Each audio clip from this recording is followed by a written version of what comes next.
दुसरं कोणाला ह्याची काळजी नाहीये। त्यासाठी तुम्हा सर्वांना हात जोडून विनंती आहे की आपल्या वस्तीमध्ये अतिरेकी सापडतात, हे दुर्दैवाची बाब आहे। आता कुणाच्या घरात कुठला अतिरेकी सापडला आज देखील आपल्याला माहिती नाहीये। या सर्व गोष्टींवर बारकाईने अंकुश जर तुम्हाला ठेवायचा असेल तर प्रशासनामध्ये आपला एक माणूस पाहिजे। त्या माणसाला आपण सर्वजण ताकदीने उभं राहिलं तरच ते ताकद टिकणार आहे। मी आहे असं म्हणून मी सांगत नाही, माझ्या ठिकाणी जरी कोणी असेल त्याच्यासोबत आपण थांबलं पाहिजे। आणि ही निवडणूक माझी एकट्याची नसून तुम्हा सर्वांसाठी मी उभा राहतोय। माझं व्यक्तिगत काही याच्यामध्ये घेणं देणं नाही आणि मी आजपर्यंत देखील कुठल्याही प्रकारचं वैयक्तिक फायदा बघून मी कुठलंही काम केलं नाही। कुणाच्याही अडचणीला मी माझा वैयक्तिक काही विचार करून, माझं हिताचा आहे का विचार करून मी कधी गेलेलं नाहीये। इथं सोडून आपण बाहेर राज्यातल्या पण मुली असतील किंवा गायी असतील, आपल्या भागात आल्यावर त्या गायी आणि ताईसाठी सर्वस्व त्याग करून आपण काम केलेलं आहे।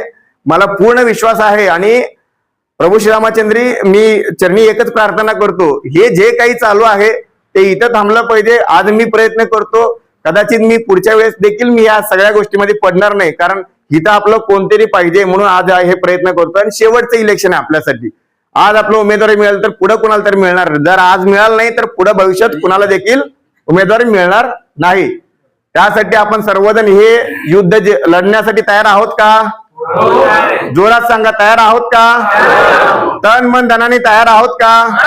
आज आपण छत्रपती शिवाजी महाराज आणि प्रभू श्रीरामांना स्मरून आज आपण संकल्प करूया, जे काही ह्या निवडणुकीत होईल ते सर्वस्व आपली जबाबदारी समजून आपण सर्वजण या निवडणुकीत थांबणार का? मग त्यासाठी सर्वांनी एक संकल्प करा, जोपर्यंत ही निवडणूक संपणार नाही तोपर्यंत माझ्या वैयक्तिक आयुष्यातलं जीवन थोडंसं बाजूला ठेवून हे निवडणूक आपण कसं जिंकता येईल त्यासाठी आपण सर्वांनी तन मन धनाने प्रयत्न केला पाहिजे। जिथं आपण कमी पडतो, कुठं आपण फिरलं पाहिजे, कुठं आपण बोललं पाहिजे, कोणाला संपर्क केला पाहिजे, कोण आपापल्याच लोक नाराज असतात तर त्याचं मन मिळवणी करण्यासाठी आपण सर्वजण सीडी सारखं आपण सर्वांनी काम केलं पाहिजे।